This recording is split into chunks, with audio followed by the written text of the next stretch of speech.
Here's more of Ron Darling with Davey Johnson. You know, you're one of the founders of statistical analysis. Sabermetrics now has come into play, and they're making a lot of money off the sabermetrics. It's kind of changed everything. It's not going to replace, though, for you, the eyes and ears of the baseball lifers that go out there and know talent.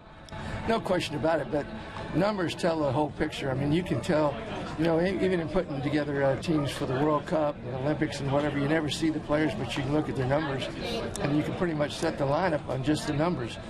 And I would have liked to manage nowadays with these computer guys up there, because they would probably understood me. But it is a big part of the game, and but it's really easy to. Numbers don't lie, but the big thing is you can't just rely on numbers, because these guys aren't machines, and they're human beings, and so you go a lot of times with your gut instincts on them. That's the gist of it. In 1984, you had a tough decision. You had to talk to Frank Cashin, and how tough were those discussions to get Dwight Gooden to come north with the ball club? Well, they were really tough, Ronnie. You remember Tim Leary, the year before, went from Double-A to the big leagues, and he started in Chicago in freezing weather. You might have even been there. Yeah, he hurt himself. And he hurt himself. So, of course, ultra-conservative Frank Cashin's worried that this is going to happen to Dwight. But I just had, you know, he pitched for me in Triple-A when you went up the big leagues the year before in '83, and he won 2 games in Triple-A. And I just said, Frank, I'll take care of him, keep an open mind in the spring. And he had a little stiff back that spring, but he had a pretty good spring, and they let us have him. And, of course, I started him in Houston with that nice 70-degree weather. Astrodome.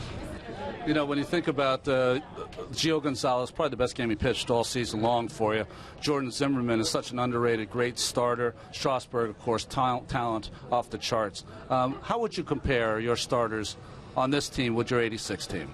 Well, some of them, you know, Zim throws a lot of strikes with all his pitches, and that's his success.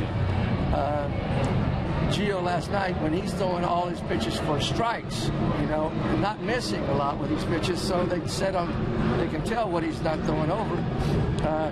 The good ones throw all your pitches over and attack and get ahead, and makes it easy when it's all goes on command. So Strauss gets in trouble when he doesn't. He thinks they bushwhack his fastball, but if you miss with a couple fastballs and then throw another one, they probably hit it.